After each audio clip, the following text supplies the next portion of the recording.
Today's our topic is caesarean section. आज हम आपको सिजेरियन सेक्शन के बारे में, उसके इंडिकेशंस, उसका प्रोसीजर, उसके टाइप्स, उसकी मैनेजमेंट, सारी चीज़ें क्लियर करेंगे।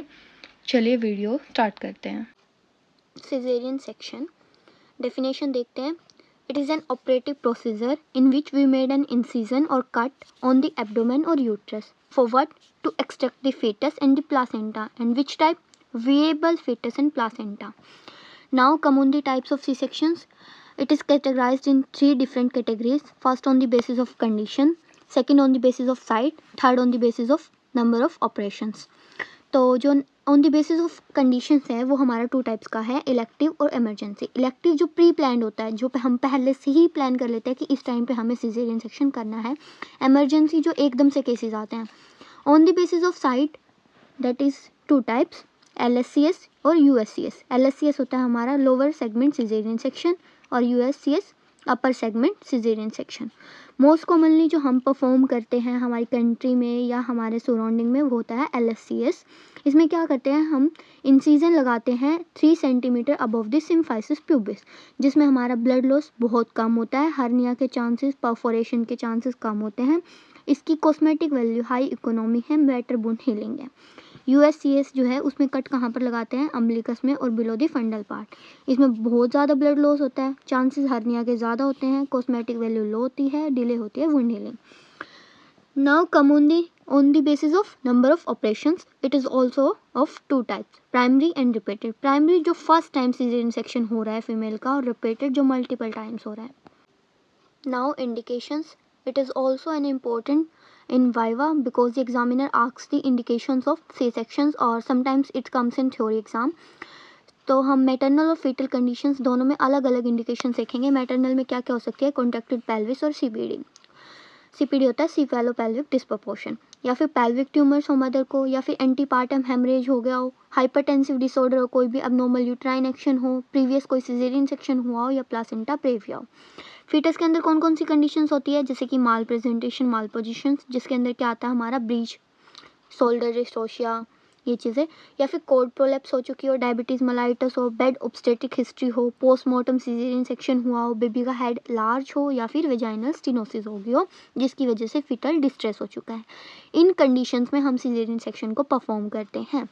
नाउ हम, क्योंकि हमें पता है LSCS है जो मोस्ट कॉमनली इंडिया में परफॉर्म हो रहा है, तो उसमें हम देखते हैं क्या क्या हमें चीज़ें हैं जो फॉलो करनी होती हैं। सबसे पहले जो इंसिजन हम LSCS के अंदर लगाते हैं वो लॉन्गिट्यूडनल और ट्रांसवर्स होती है, इस तरीके से होती है या फिर इस तरीके से।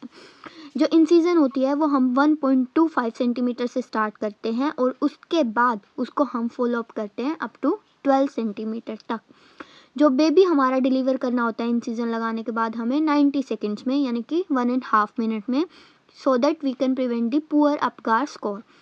जो सिजेरियन सेक्शन है वो हम लोकल एनेस्थीसिया में के अंडर भी कर सकते हैं और जनरल एनेस्थीसिया के अंडर भी कर सकते हैं।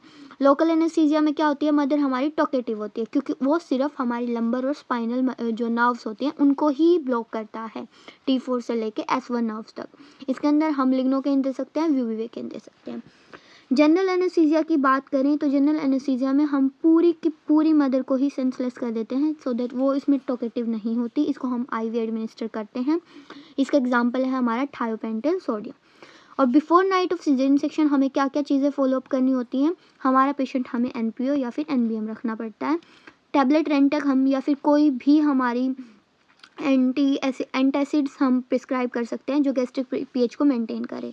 टैबलेट मेटाक्लोप्रोमाइड देते हैं नोजिया और वॉमिटिंग की कंडीशन को प्रिवेंट करने के लिए। और जो ब्लड लॉस होता है लोअर सिजेरियन सेक्शन के अंदर वो हमारा 1 लीटर होता है और we can say 1000 ml। Procedure of LSCS, सबसे पहले हमें क्या करनी होती है, प्रिपरेशन, जिसमें हम मदर की प्रिपरेशन करेंगे, खुद को प्रिपेयर करेंगे, OT अरेंज करेंगे, इंस्ट्रूमेंट्स अरेंज करेंगे, सारा सेटअप प्रिपेयर करेंगे। नेक्स्ट हम एनेस्थीसिया डिसाइड करेंगे, जिसमें हमें देखना है according to mother's condition local देंगे या जनरल देंगे। उसके बाद हम इनिशियल इंसिजन लगाते हैं जो हमने पढ़ी थी 1.25 सेंटीमीटर स्टार्ट करते हैं जिससे, और फॉलोअप करते हैं उसको अप टू 12 सेंटीमीटर तक। उसके बाद जितना भी एमनियोटिक फ्लूइड, जैसे ही हमने इंसिजन लगाई उसके बाद जो एमनियोटिक फ्लूइड था वो भी रप्चर होगा, तो उधर एमनियोटिक फ्लूइड होगा, उसको हम क्या करेंगे, सक्शन करेंगे। सक्शन के बाद डिलीवरी करेंगे बेबी के हेड की सबसे पहले, उसके बाद शोल्डर और बॉडी की। अब क्या हो चुका है हमारा बेबी, उसकी बर्थ हो चुकी है, उस टाइम फिर कॉर्ड को हम कट करेंगे, क्लैम्प करेंगे, प्लासेंटा की डिलीवरी कराएंगे और इंसिजन को क्लोज कर देंगे और फिर बाद में रिकवरी के लिए हमारी मदर को सेंड कर देंगे। So it is all over the procedure of LSCS steps. इनको आप अच्छे से डिस्क्राइब कर सकते हो अपने वर्ड्स में। Now come on the management of caesarean section. बहुत छोटे से वर्ड्स में मैंने ये बताई है सो दैट इजीली आप अंडरस्टैंड कर सको। इसको आप जितना मर्जी बढ़ाना चाहो बढ़ा भी सकते हो और जितना मर्जी शॉर्ट करना चाहो कर सकते हो।